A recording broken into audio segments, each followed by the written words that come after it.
За энэ бичлэгийг үзэж байгаа цаг үеийн мэндийг хүргэе. Энэ удаагийн бичлэгээр гэр бүлийн харилцааны талаар ярихаар төлөвлөсөн байна. За ер нь маш олон сэдвүүд яригддаг л та тийм. Яавал одоо доктортой гэр бүл болох уу? Яавал хань ижлээ зөв сонгох вэ? Яавал одоо салж нийлэхгүй маш сайхан харилцаатай одоо тийм хөөршгүй, унтрашгүй сайхан гэр бүлийн харилцаатай болох вэ гэж олон сэтгэл зүйчид, судлаачид ярилцдаг. Энэ бол одоо манай нийгмийн мөнхийн сэдэв болсон тийм. Яагаад гэх юм бол маш олон гэр бүлүүд харилцаанд асуудал гардаг л да. Эрэгтэй эмэгтэй хүмүүсийн хооронд харилцаанд асуудал гардаг. Тийм болохоор энэ сэдэв бол хамгийн их яригддаг сэдэв, хамгийн их хүмүүсийн анхаарал татдаг сэдэв болов гэж бодож байна.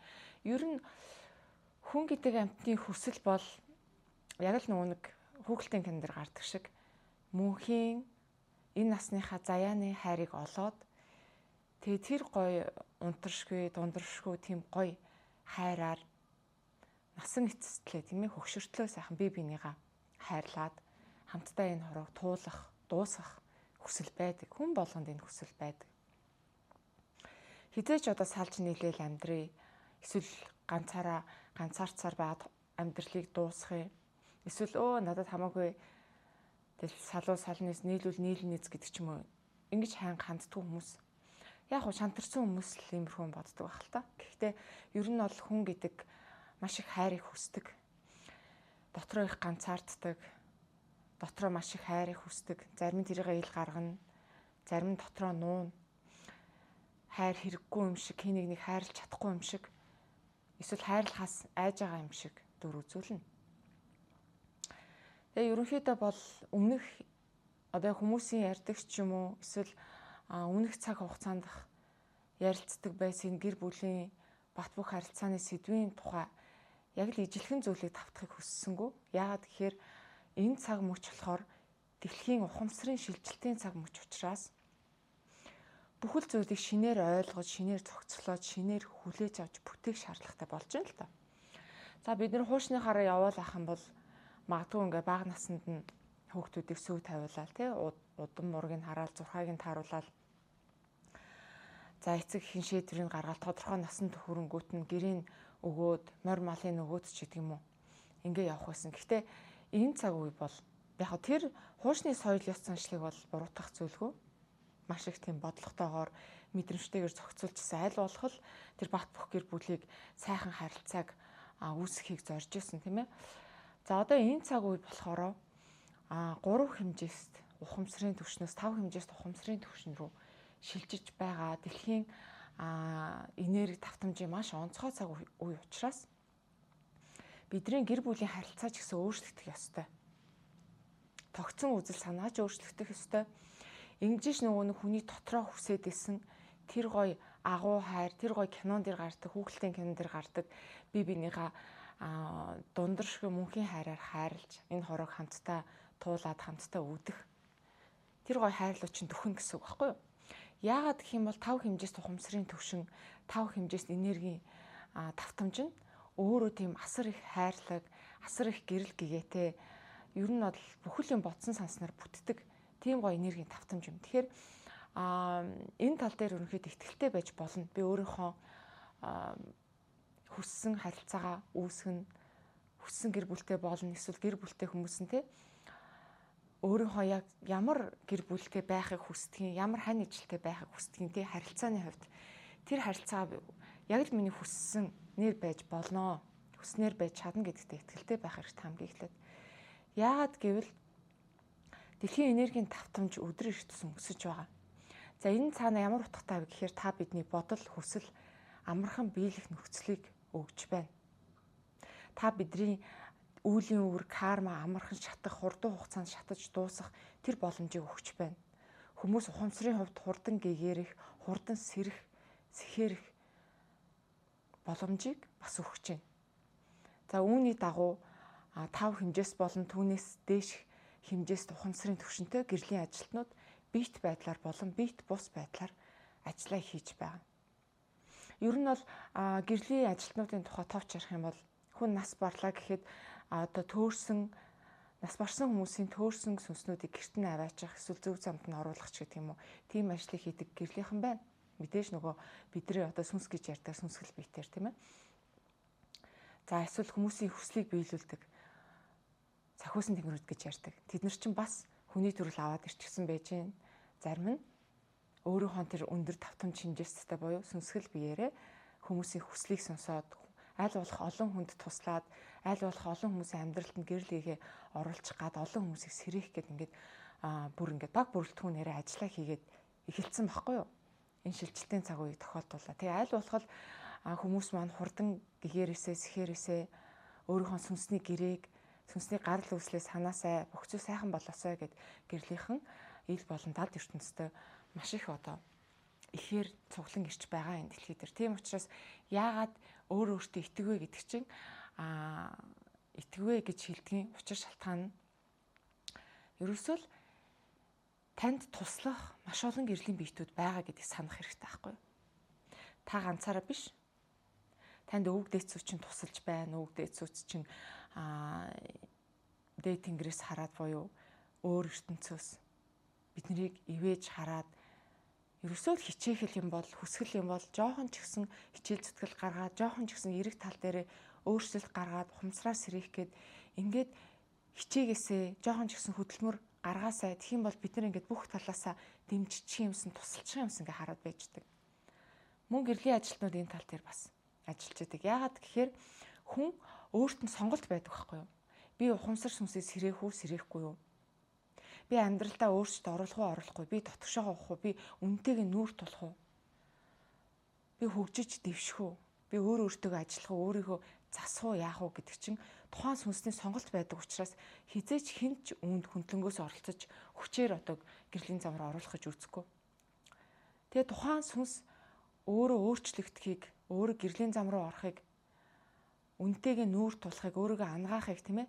Дотоод тэр одоо нүүр тулж чаддгүй тэр харанхуй ч гэдэг юм уу дутагдaltaй тал руугаа орохыг хүсэж сонгосон мөчөөс эхлээд тэрийг тэр гэрлийн давтамжууд мэдэрдэг, бидний өвөг дээдс мэдэрдэг, бидний сүнсний гэр бүл мэдэрдэг, мөн гэрлийн ажилчид мэдэрдэг. Тэгээд танд туслахыг хүсдэг. Маш олон сүнс ухамсарууд, маш олон гэрлийнхэн танд туслах гад таныг ингээд өөрөө гой хүсээсээ биднэрт ингээд итгээсээ гэд хүлээгээд байждаг. Энд бол үнэхээр ямар ч эргэлзээгүй итгэх шаардлагатай. Итгээ эргэлз гэж хэлмээр байна. Ерөөсөө л угаасаа энэ гой сонголтыг хийгээд амьдралдаа өөрчлөлт гаргаж байгаа, гэрэл нэмж байгаа, бүх зүйлийг сайн сайхнаар авч явж байгаа хүмүүс зөндөө байгаа дэлхий дээр. Зөндөө байгаа жишээ дурдах юм бол тийм ээ. За тэгээд гэр бүлийн харилцааны хувьд ийм л те. Хуучин цагт бол ихэвчлэн нөгөө нэг ахуй амьдралын тал дээр доктортой байхын тулд гэрэлтийг зохион байгуулдаг байсан. Ер нь бол салалт гэдэг чинь цаанаа тэгээд хоолгүй болно, малгүй болно, үлсэн, дааранч гэдэг юм ингээд ахуй амьдралын холбоотой зүйл байсан. Тэгээд сүүл рүүгээ эмэгтэй хүмүүс ч мөнгө олоод ажил хийдэг болсон. Хоёр хос салсан ч гэсэндээ шууд нэгнийх нь амьдрал оронгоор эргээл үлсөөл даараал эсвэл дайсных нь ирээд олзлох ч гэдэг юм уу тэр аюул нөхцөл байхгүй болсон учраас ер нь бол илүү нөгөө шийдвэр гаргах, сонголт гаргах, хөнгөн хандах ч гэдэг юм уу тэр эрх чөлөө нэрсэн л дээ. Хуучин цагт чи хэцүү ерөөсөө л гэр бүл бат бөх чанараа алдах юм бол гадны дайсан ирээд эзлэн идэх хоолыг булаана салах юм бол тэр чинь амар эмэгтэй хүн ганцаараа хоолоо хийгээл хүүхдээ хараад малаа хариулна гэж байхгүй. Ямар нэг эрэгтэй хүний иргэшилд орох болцдог ч юм ингээ маш их асуудалтай байсан учраас гэр бүлийн бат бөх байдал чухал байсан. За энэ цаг үед болохоор яг хөө тэгэл харьцангуй нөгөө дайны үе биш те хуучин цаг шиг биш учраас тэгэл за салсан ч гэсэн тэгэл дараагийнхаа хүнээ олоод эсвэл ганцаараа ч гэсэндээ ингээл ажлынхаа хажуугаар үр хөөхд мөнгө төгрөг зохицуулаад явна. Энд бол угаасаа хүний сонголт гэдэг утгаар хүн гаддаг болсон. Гэхдээ энийг бол би буруутгахмаар байна. Яагаад гэхээр юм шилжихэд тэнд тодорхой хэмжээний энергийн хөдөлгөөн ордог байхгүй юу? Нэг зүйлээс нөгөөрөө шилжилдэг. Зүгээр яг хэвэндээ байж байгаа юм өөрчлөгдөх боломжгүй. Тэнд ямар нэгэн хөдөлгөөн гарч иж өөрчлөгддөг тийм ээ. Энд байсан зүйл энд очиход тэр хооронд ийм шилжих эн чи ямар нэгэн байдлаар хөдөлгөөн хийж энэ цэгт очдог. Зүгээр энэ цэгтээ байгаалах юм бол мэдээж энэ цэгт шууд очиж болохгүй тийм ээ. Яг тэрнтэй адилхан хуучин цаг үеэс шинжилэл явагдаад шин цаг үе, илүү гэрэлтэй цаг үе ирэхэд тэр хооронд шилжилт явагддаг, хөдөлгөөн явагддаг, өөрчлөлт явагддаг. Тэгтэн баг зэргийн долгисол гарна. Тийм учраас хүмүүс одоо гэрлэлтэнд хөнгөн хандаад за тэгээ дураа хөрүүл нийлээ дургу хөрүүл салцдаг ч юм уу. Энэ байдал бол ерөнхийдөө яг нэг шилжилтийн хугацаанд гарч байгаа долгисол гэж ойлгож байна. Энийг бол буруутгахгүй.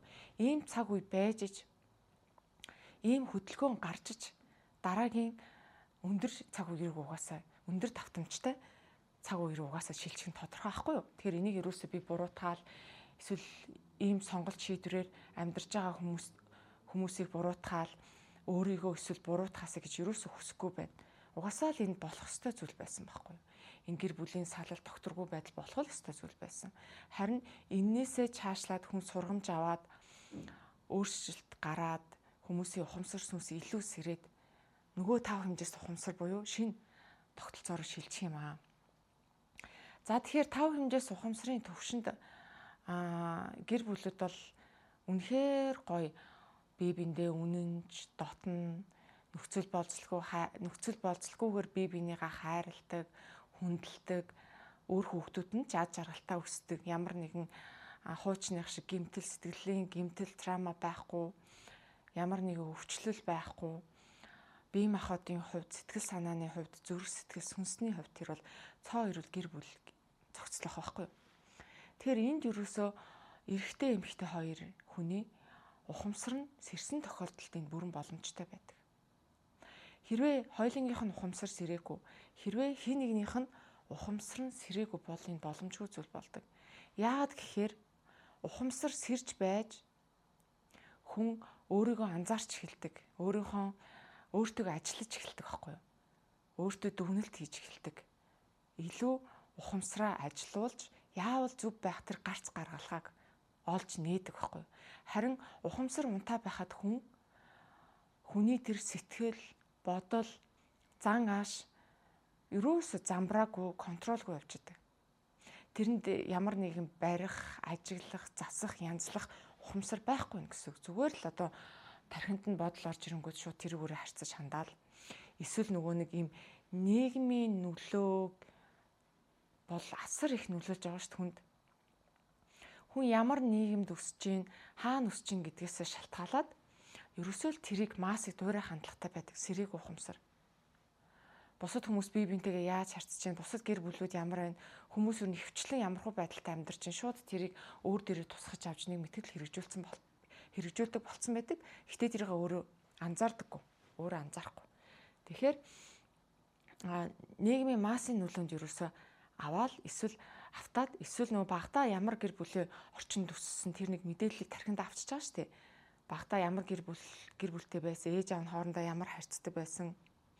Ерөөсөө л тэрийг өөртөө тусгаж авангуудаа өөрөө томроод гэр бүл болсон хойно тэр тавтдаг ч юм уу тэр зан авирыг за өвчлэн сүрэг зүйлүүдэд тавтаад эхэлдэг ч юм уу. Ингээл ерөөсөө сэрээгүй ухамсар гэдэг бол дандаа юмны үүлийн үр кармаг тарих нөхцөл болдог байхгүй юу.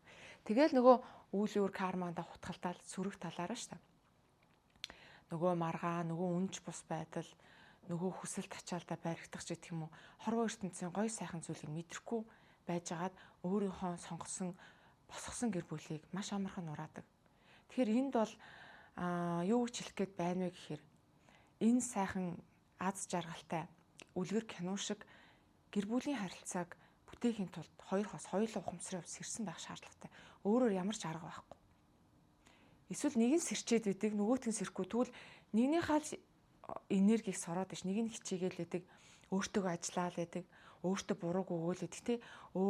Би ингэж байгаа учраас энэ хүн маань ингэж байгаа юм байна. Тэгвэл би энийгээ засчихъя. За би энэ дээр хичээчих гэсээр байдаг. Нөгөө хүнд нь болохоор ерөөсөө тэрийг анзаарах юм байхгүй, ухамсарлаж байгаа юм байхгүй, өөрийгөө өмөөрнө, өөртөө ажиллана гэдгээ ухамсарлахгүй. Тэгээл өдөр хоногийг робот чиг нөгөө тархинд нь ямар мэдээлэл суусан яг тэрийг тавтаал ингээл гаргана.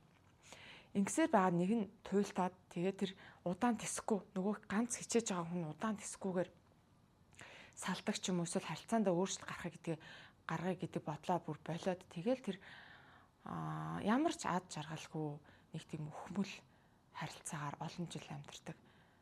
За ер нь гэр бүлийн харилцаа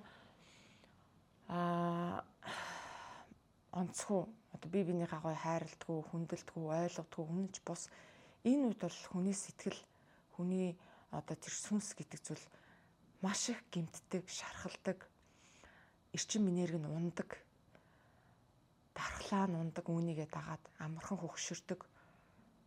Тэгээ тэрнээсээ болоод хүүхдүүдтэйгээ гоё харьцаж чаддгүй, хүүхдүүдтэй өөртөө тэр чинь ямар ч эрчим энергигүй болцсон юм чинь яаж тэр хүүхдүүдтэй гоё анхаарал тавиад хүүхдүүдтэй цаг гаргаа явах юм бэ те? Тэгж чадахгүй шүү дээ. Арайш нэг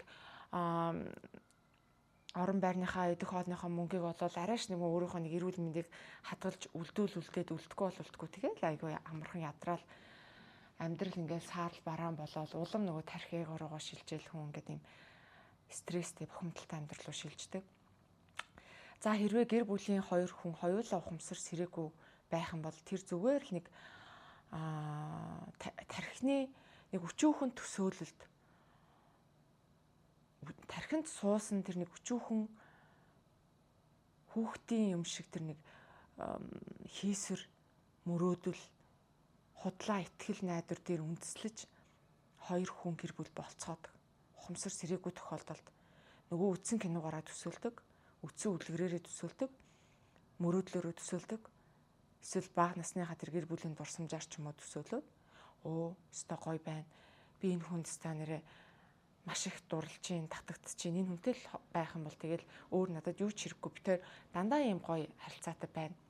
Гэл юугүй хоорондоо гэрэлдэг. Тэгэл эхний нэг жил төвчин 2 дахь жилээсээ төсвөр алдагдана, 3 дахь жилээсээ үнэн нүүр царайнд гардаг гэдэг ч юм уу. Ингээл тухайн гэр бүлийн хоёр хүн хоёулаа ухамсарын хувьд сэрээгүй зөвхөн тархиныхаа эгогийнхэн төвшөнд удирдуулж явж ивэл тэгэл гэр бүл угаасаа нэг тийм бүр нэг бичээд зураад өгсөн аятаа нэг тийм ижил давтамжийн дагуу явдаг байхгүй.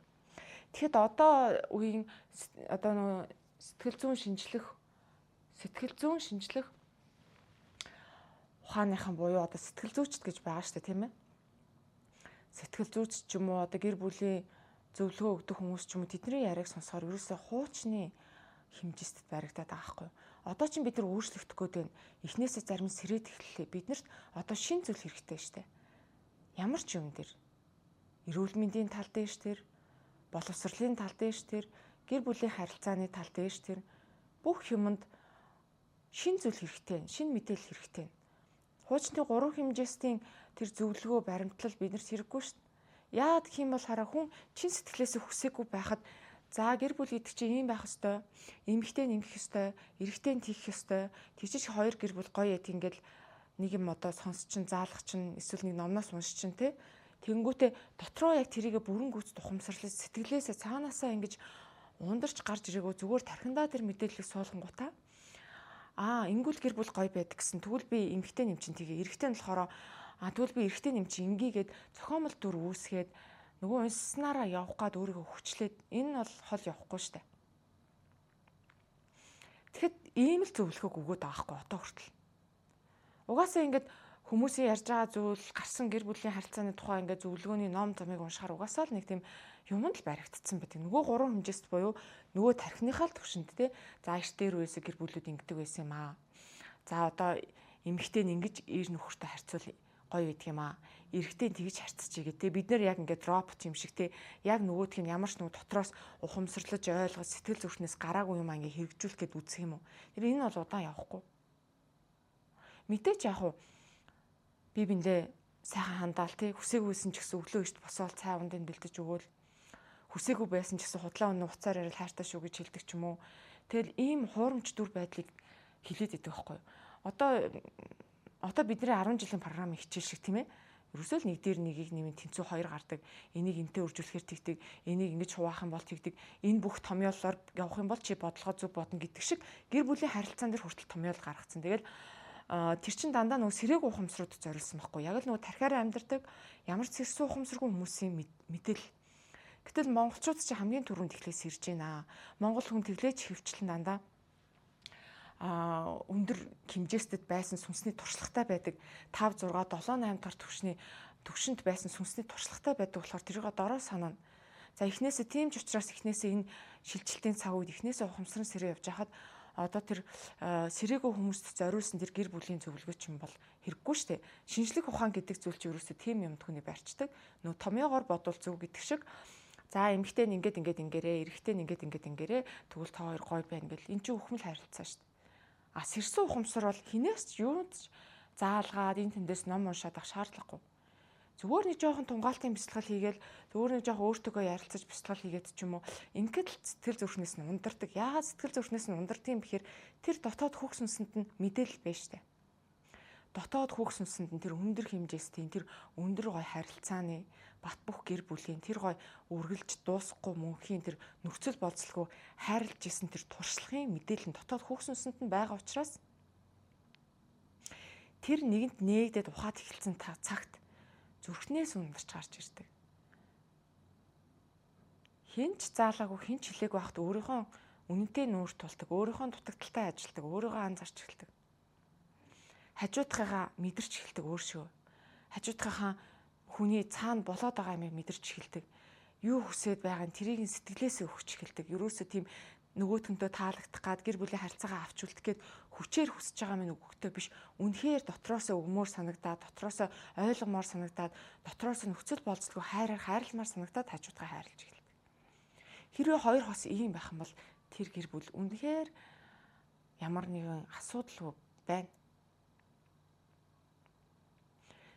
Тэр ер нь нэр юмгүй ухамсар сэрж байгаа энэ цаг үед цаашдаа тийм ээ цаг хугацаа явах тусам шинээр гэр бүл болж байгаа хосуудын амьдрал маш гоё болох болоо гэж би боддгийн. Тэгэхдээ тархиараа битгий яваасай, ухамсараараа яваасай. Робчик битгий байгаасай. Ингэх ёстой, тэгэх ёстой гэд гаднаас бичлэг үзээд хосуудын нөгөө бичлэг ч юм уу янз янзын нөгөө рил мил үзээд те эсвэл нэг юм сэтгэл зүйчдийн өгж байгаа зөвлөгөөх ч юм уу робчик ингээд битгий дагаасай. Та нарын дотор угаасаа тэр гой мөнхийн өндөр хэмжээс давтамжийн гэр бүлийн харилцаатай байх тэр сүнсний дурсамж нь туршлага нь байгаа учраас тэрийг гаргаж ирээсэй. Өөрийнхөө дотоод тэр туршлага ухамсараа нээж гаргаж ирээсэй. Тэрүүгээрээ л байгаасаа гэж хүсэж байгаа байхгүй. Тэгэхгүй яг тэрүүгээрээ ингээд байх гэсэн чинь ингэх ёстой, тэгэх ёстой гэдэг наа чин буруу гэдэг нэг юм томьёо шиг юм уншчихдаг. Тэг өөрийгөө хаагаад эхэлж магадгүй шүү дээ, тийм ээ. Яг уу эрэгтэй бид нар мэдээж махан биед амьдарч л аав чи эрэгтэй эмэгтэй хүмүүсийн тархины ялгаан онцлог гэдэг зүйлд бол тодорхой хэмжээгээр баригдана ч гэж яг нөлөөлөлт орно. Эмэгтэйлэг энергийн мөн чанар эмэгтэй тархинд байдаг. Эрэгтэйлэг эрчмийн мөн чанар эрэгтэй тархинд байдаг. Тэгэд эмэгтэй хүн ингээд 100% эмэгтэйлэг эрчимд байдаггүй. Эмэгтэй хүний дотор эрэгтэй эрчим, эмэгтэй эрчим гэж байдаг. Эрэгтэй хүний дотор ч гэсэндээ эрэгтэй эрчим, эмэгтэй эрчим гэж байдаг. Гэхдээ тэр аль эрчим нь илүү давмгаасан байна? Тэр өөрөө хүүсээ тодорхойлдог. Эмэгтэй эрчим нь арай илүү давмгаа эмэгтэй хүүсэнд тийм ээ. За тэр эмэгтэйлэг эрчмээ давмгаас хамаарат тархин жоохон өөрөөр харна, сэтгэнэ. Эрэгтэй ч гэсэн тийм. Тэр тал дээр бол судлахад бол гэмгүй. Яг авах юмаа хаяад биш авах юмаа аваад хаях юмаа хайхлахгүй.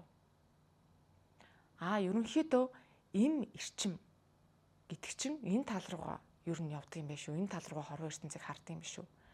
Энэ тал руугаа байдаг юм байна шүү. Эрэгтэй эрчим, эрэгтэй тарих гэдэг чинь энэ тал руугаа ажилтдаг юм байна шүү гэснийг онцлогоо л харчих. Заавал тэрүүгээр явах юм уу? Тэрүүгээр явахгүй юм гэдэг чинь бидний ухамсар шийдэх байхгүй. Заавал тэр нэг юм бичсний дагуу байна гэж байхгүй шүү дээ. Заавал тэр нэг эрдэмтэн докторн тий тархины ингээ бүтцийг судлаад гаргаад ирсэн зүйл дээр хашигдаж өөрийгөө тийж хашиж болохгүй, тэр хайрцагт оруулж болохгүй. Зүгээр энд бол над дээр тохиолддог юм байна гэсэн байдлаар өөрийгөө анзаарах, илүү өөрийгөө таньж мэдэх байдлаар тэр мэдээллүүдийг авч агаарэ. Тэгэхгүй нөгөө магадгүй хуурамч дүр гаргаад эхлэх юм бол тэгэл өөрөөсөө дахиад холдоол эхэлнэ. Ингэх ёстой юм байдаг, ингэжж гэр бүл гой болно гэл бид нар чинь маш их тийм зөвлөгөө сонсох, унших дуртай шүү дээ, тий? Ер нь бол хүмүүсийг ажиллаж байгаа за гой хосууд ингэж амьдэрдэг юм байна. Үлгэр жишээ хосууд ингэж амьдэрдэг юм байна. Тэгэхээр би ингэх ёстой гэдэг ч юм уу. Тэгээл нөгөө нэг би биндээ ингэж эрэгтэй нь одоо жишээлбэл эмэгтэйчүүдтэй surprise барьж байгаа бичлэг үзэнгүү те. Ингүүл эмэгтэй нь баярлт юм биш те. Би тэгвэл их нэртэй ингэ surprise барина гэдэг ч юм уу. Ингээд үдсэн бичлэгээр тархиа угаалгаад болохгүй. Энэ үнэхээр таны дотоод ухамсар сүнслэхээс чинь гарч ийн үү? Эсвэл нөгөө юм үзчихэд тэгээ тархи чинь тэгж хилээд байна уу гэдгээ анхаарах хэрэгтэй. Ажиглах хэрэгтэй байхгүй. Тархиаар яваад тах юм бол тэр болгон цаг хугацаа чинь зүгээр л хуурамч яг дотроос ундраагүй юм гэдэг чинь угаасаа мэдэгддэг штэ. Тэгээ одоо сүүлийн үед нөгөө сошиал мэдээлэл 900 гэдэг утгаараа сошиалар маш их тийм хосуудын тухай кино, бичлэг, подкаст тэгэл янз бүрийн гардаг болсон шүү дээ. Хөгжилтэй бичлэг эднэр гээл те. Тэнгүүд нэг нь яг хурмаа ингээл нэг гой ингээл камер мамраар бичээл гэрэлтүүлэхтэй ингээл хийгээл гой газар хурмаа ингээл хийсэн чинь тэрэн дээр нөгөө нэг мэдээж тэр хурмилж байгаа хосууд чинь мэдээж ингээд хурмынх нь бичлэг явж байгаа чинь уурлаад ийн гэж байхгүй шүү дээ тийм ээ. Гой инээн, баясна тэгээ тэрийг ингээд гой кино шиг ингээд биччихин. Яг бүх юм ингээд гой детальчлан тааруулаад. Тэгэнгүүт ингэж л хурмаа хийвэл би яг гой жаргалтай болох юм байна гэдэг ч юм уу. Эсвэл яг энэ хоёр хос шиг ингэж гой аялаж явах юм бол би яг гой жаргалтай болтон ч гэдэм юм. Хүн тэгээд нөгөө юмд хууртагдчихдаг байхгүй. Гэтэл тэр чинь зүгээр зохиол штэ. Тэр бичлэгэн дээр байгаа эрэгтэй эмэгтэй хоёр хүн яг дотоод сэтгэл зүйн ямар байгаа мэдэхгүй, яг дотроо юу бодож байгааг мэдэхгүй. Ямар ч л гэсэн гадна ол зөндөө л гоё жаргалтай байгаагаар дүр үзүүлдэг. Тэгээд тэгчин бол гоё болчин гэдэг. Энэ чинь бас нэг өсний тарих угаалт боيو. Өөрийнхөө зүрх сэтгэлийг сонсоогүй, ухамсараас юу гэж гэдгийг сонсохгүйгээр зүгээр нөгөө нэг тархиндаа хүлээгээд авчдаг хөө. Англи гоё юм байна. Англи бит хоёроо харьцах гоё болох юм байна. Энийг би хүсэж байгаа юм байна гэд хүсэж байгаа эсхийг ухамсарлаж анзаарахгүйгээр тэд юм дуурайгаал яваал байдаг. Мөнгө нь өргөдөлөдөг, цаг хугацаа нь өргөдөлөдөг. Тэг ямар ч нөгөө архиц төвшил гарахгүй зүгээр ингээ гоё байгаа юм шиг өөрийгөө хуурсаар байгаа дуусгач тийм байдаг байхгүй юу? Тэгэхээр заавал танд тийм хэрэгтэй юм уу? Ер нь яг танд юу хэрэгтэй энэ гэр бүлийн харилцаанаас энэ дотоод сүнсээ чагнах асуудал.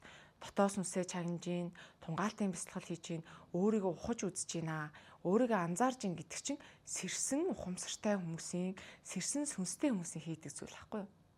Сэрээгүй ухамсар бол дандаа хандлах нь гадагшаа. Хүмүүс ингэж хурмаа хийдэг болчих, ингэж хурмаа хийхээр гоё тийм ээ хоёлаа тгий. Эсвэл ингэж гоё бичлэг хийдэг юм байна. Хосууд ингэж гоё аялалт явдаг юм байна. Ингэж хоорондоо харилцдаг юм байна. Тэг ингэчүүл гоё болох юм байна гэл өөрийнхөө яг бодит тэр юмыг сонсохгүйгээр тархиараа хийгээ явж гинэ гэдэг чинь тэр бол сэрээгүй ухамсар, сэрээгүй сүнс байгаад байгаа байхгүй. Тэгэхээр маш их ялгаатай л да. Ер нь тэгээд хүний хоёр хосын ухамсар сэрхүүл бол одоо 1000 гоё орд харшид амьдраад 1000 хоёулаа гоё үзэсгэлэнтэй байгаад залуу байгаад эрүүл чирэг байгаад тэгэл ямар нэгэн байдлаар асуудал маргаан байнга гардаг. Гинт харын бодол орж ирдэг, гинт өөртөө итгэлгүй байх бодол орж ирдэг, гинт хайрлуулах хэрэггүй юм шиг мэдрэмж орж ирдэг, гинт хин нэгэнтэй өөрийгөө харьцуулах мэдрэмж орж ирдэг, гинт айц төрдөг. Тэгэхээр энэ болгон чинь дандаа хосуудын хоорондох маргалдаан гарах нөхцөл нь тэр байхгүй. Нөгөө зүрхэн үрдэн дотор нь байгаа эсвэл тархинд нь ороо суучихсан тэр айдас мэдээлэл. Намайг хаяа явчих вэ? Намайг араар тавьж байгаа юм биш үсттэй. Эсвэл би хангалттай үзэсгэлэнтэй биш юм болов гэдэг ч юм уу те. Эсвэл одоо гинт өөр нөгөө шунал хөслийн өөр юм өдөөгдөж ирээл хажуутаа голж эхэлдэг ч юм уу. Ингээл энэ бидний ингээд тархи руу автоматар нөгөө масс руу тийм нөгөө долгион явуулдаг байхгүй харанхуй талынхан чинь хүмүүсийг өөртөө итгэлгүй болгох бие биендээгээ итгэхгүй нэг тийм харын муухай бодол оруулж ирэх гэвчлэн зүгээр ингээд тайван сайхан байж ах чинь дандаа ингээд гаднаас маш тийм эрчим энергийг унгаах хар бараан бодлуудыг ингээд энергийн түвшинд долгионы түвшинд ингээд тархины давтамжид нийцүүлээд тийм одоо долгисыг цацчихдаг харанхуй талынхан нэгдүгээр. Хоёрдугаар тэдний одоо хийж байгаа кино, клип, дууны давтамж долгион эдэр чинь дандаа хүмүүс тийм муу бодол оруулж ирэх хооронд нь харалтуулах, маргалдуулах тийм юм хийж идэг. Тэг хүн тэрийг өөрөө анзаарахгүй шүү дээ. Тэр нэг кино үзчихдэг, нэг бичлэг үзчихдэг, нэг дуу сонсчихдаг тийм ээ. Эсвэл нэг олон нийтийн газраар явчихдаг. Тэгсэн чил бодол санаа нь өөрсөлдөөл гинт нөгөө урд нь бодож байгаагүй хар бараан бодлууд нь орж ирдэг ч юм уу. Тэгэл нэг сайхан юм нартайсан ч гинт хэрүүл юмэг санагдаад юм татгаад ч юм ингээл эхэлдэг байхгүй. Энэ ухамсар сэржиж бид нэр өөртөө ажиглаж сурснараа гадны ямар нэгэн тийм сөрөг долгион, сөрөг бодол юмд бол автахгүй болох юм. Өөртөө хамгаалж сурах учраас сэтгэл санаа бие махбод бодол санааны хувьд харьцангуй доктортой болох байхгүй. Нөгөө нөхцөл болцлогоо хайр гэдэг юмд илүү ойрхон байх юм. За тэгээд ухамсар сүнс сэрээд эхлэхээр угаасаа нөхцөл болцлогоо хайрлуул тэмүүлнэ. Өөрийгөө цэвэрлэж эхэлдэг. Айцаасаа гаргаж эхэлдэг. За тэгэл хоёр хосын хооронд байдаг нэг асуудал тархич трама нь сэтгэлийн шархууд юу байдаг гэхээр би хайрлуулах ирэхгүй хүн гэсэн тэр нэг багадаа авсан сэтгэлийн гэмтэл өсөл өмнөх төрөлтөө авсан сэтгэлийн гэмтэл байдаг.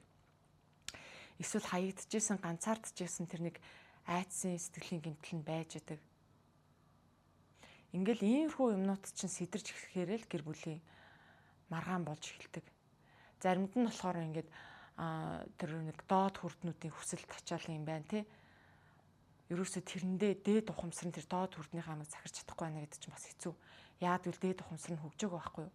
Дээд ухамсар нь хөгжөөг учраас доод хүрднийхээ хүсэл шунлыг захирч чадахгүй байжгаад араар тавих асуудал их гардаг.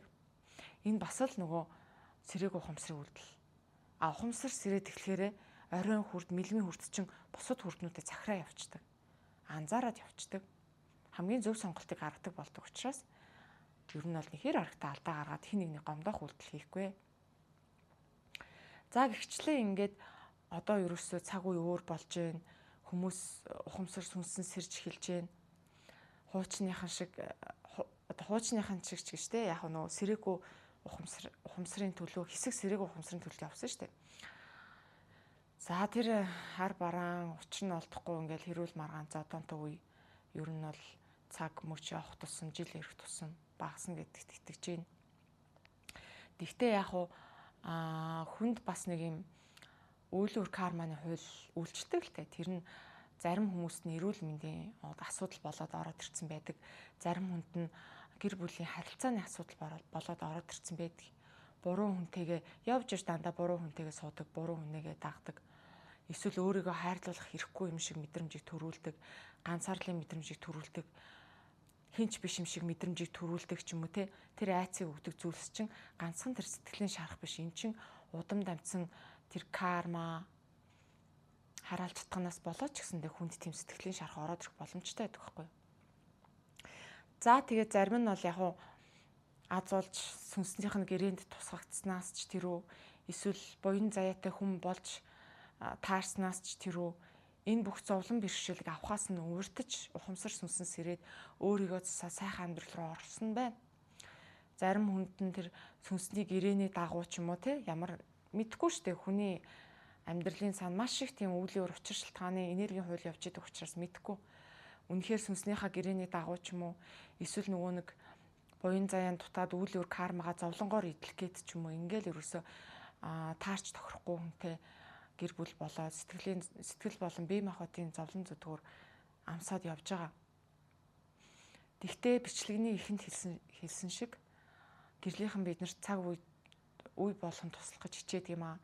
Өдөр ирэх тусам дэлхийн давтамж өөрчлөгдөж байгаа, эерэг төлөв рүү шилжиж байгаа учраас бид нэр хуучин цаг үеийнхаас хамаагүй одоо хурдан кармагаа шатаах, хурдан сэрэх одоо бага зовлон зүдгүүрээр их кармаг шатаах тэр нөхцөл байдлыг үүсгэж байгаа учраас харьцангуй нөгөө зовлон зүтгүүр багасж байна гэж хараад байгаа юм.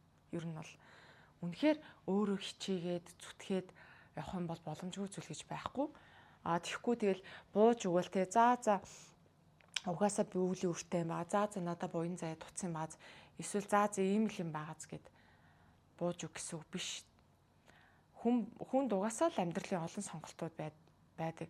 Өвлөөрөө удаанаар шатааж дуусгах юм уу эсвэл хурдан ухамсараас эрийгээд өөртөө цаг гаргаад өөртөө ажиллаа жоохон хичээл зүтгэл гаргаад тэрийг өөрөө ухамсараараа ойлгоод ингээд кармагаа зохицуулчих юм уу те. Гэрчээний олон ирээдүйн хувилбарууд байдаг учраас бүх зүйл одоо танаас шалтгаалнаа, өөрөөс нь шалтгаална гэж ойлгож болно. За тэгээд хоёр хосын ухамсар сүнс сэрээд эхлэхээр ер нь бол би бинийг илүү ойлгож эхэлтэй дээ. Яагаад гэвэл хүн өөрийгөө нөгөө таньж мэдээд эхлэхээр бусад хүмүүсийг таньж мэдэхэд амархан болчихдог байхгүй юу? Жишээлбэл за би ийм сэтгэлийн шарахтай байсан учраас юмыг ингэж хараад байсан байна. Ийм блоктой байсан учраас амьдралдаа ийм одоо асуудлуудыг өөртөө аваад байна гэдгээ анзаараа сэрээд эхэлчин, ухамсарлаад эхэлчин. Тэгэхээр хажуудах хүний ч гэсэн өөртөө адилханаар бодно шүү дээ. За энд хөөрхөн амт ийм блок байсан учраас, ийм сэтгэлийн шарах байсан учраас ийм юм тохиолдож чинь, ийм юм болж ий гэдэг ч юм ингээд хараад өөрсгөө ингээ ойлгочдөг учраас хажуудахаа буруутгахгүй. Угаасаа тэгтээ тэргүй цаадах процесс, энергийн үйл явцыг ойлгоод байгаа юм чинь тэнд ямар ч буруутгах юм байхгүй шүү дээ. Ойлгохгүй хүмүүс буруутгадаг. Чи яагаад ийм юм? Чи яагаад ингэж байгаа юм? Чи яагаад энэ дээр асуудалтай юм? Чи яахаар ийм ингээд голоод өөntөглөө шүүмжлээд ирнэ гэдэг чинь тэр цаана болж байгаа процессыг ойлгохгүй болохоор тэгдэг байхгүй. Ойлгоод ухамсарлаад хараад тэр энэний цаана ийм юм болоод байна шүү дээ. Тэгэхээр чи энэ хүн ийм авир гарахгүй яах вэ? Гэ мэдээд ирэхээр хажуудгаа шүмжлэхэ болно, улам сэтгэлийн дарамт нэмэхэ болно, илүү тутам хүсхэ болно. Оронд нь хажуудгаа ангааж эхэлдэг. Зүгээр чи бол хайрлуулах хэрэгтэй хүн тийм ээ. Чи бол үтслэнтэй гоё байна. Би чамайг байгаар чинь хүлээж авч байна. Чи миний дэрэгт хүснээрээ байж болно. Сэтгэлийн шархаа ангаахад мэдээж хугацаа хэрэгтэй. Би бол чамайг дэмжин хүлээж авна гэдэг ч юм уу. Ингээл хажуудгандаа ингээд гоё хандаад ирэхээр нөгөө сүнс чи итэрч эхэлдэг.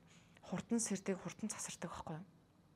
Тэгэхэд хоёр бас бие биендээ ингээд хандаад ирэхээр тэр бол үнэхээр гайхамшигтай гоё харьцаа болдог. Энд ямар ч салах, ямар ч одоо эсвэл бие бинийгаа буруугаар харах, бие биендээ буруу тохох, сэтгэл хангалуун бус тийм харилцаа үүсэх нөхцөл боломж байхгүй. Бие бинийгаа өөрсгөө гүнзгий ойлгоод тэрийг одоо хүндэтгээд харилцан хайрлалцаад бие биенийхээ сэтгэлийг зовоохгүй юмсан, шаналхгүй юмсан гэд хоёр биендээ хандаад ирэхээр энд бол маш гой бат бөх ад жаргалтай доктортой гэр бүлийн харилцаа үүсдэг. За тэгэхээр ерөөсөө эмэгтэй хүн юм байх ёстой, эрэгтэй хүн юм байх ёстой гэсэн юмд хашигдахгүйгээр зүгээр л хідүүлээ ухамсараа сэрэх ёстой байна, өөртөө ажиллах ёстой байна. Хүн гэдэг зүйлийг таньж мэдэх ёстой байна, сүнс гэдэг зүйлийг таньж мэдэх ёстой байна. Үйл өөр учир шалтгааны одоо хуулийг мэдэх ёстой юм байна. Сэтгэлийн шарах яаж одоо хүнийг өөрчлөлтийг бас яавал идэгдийг, яавал доройтуулдыг бас суралцах шаардлагатай юм байна. Ингээл ерөөсөө ухамсар сэрж ин ухамсарын дотоод ажиллагаа эхэлснээр тэнд гэр бүл бат бөх байх, нөгөө үлгэр кинон дээр гардаг шиг нөгөө нэг мөрөөдөл төсөөлөлт байдаг шиг тийм гоё хайраар дүүрэн хосын урт удаан мөнхийн үргэлжлэх харилцаа эхэлдэг эхлэх тэр суурь нь тавьж штэ. За тэгээ ерөөсө гол түлхүүр нь энэ ахнэ. Түүнээс би ерөөсөө за одоо та нар нөхрүүдтэй ингэж хандаарай. За нөхрүүд нь их нэртэй ингэж хандаарай. Эсвэл одоо хэрэлдсэн үедээ ч гэдэг юм уу би биндээ муухай харьцаа, би бинийгаа үзэн ядсан тохиол ингэж яагаарай гэж энэ жижиг сажиг үйлдэлүүдийг би ерөөсөө хэлж өгмөргүй нэ. Тэгэхээр угаасаа л энэ бүх зөвлөгөө та бидний зүрхэн дотор, сүнсэн дотор байгаа. Зөвхөн тэрийгээ сэрээ, тэрийгээ сонс, тэрийгээ ух, өөртөө итэг. Сүнснийхаа сэрэлтэнд бие биендээ тусал гэж зөвлөмөр байна. За тэгээ энэ хүртэл сонссон та нартай талархлаа.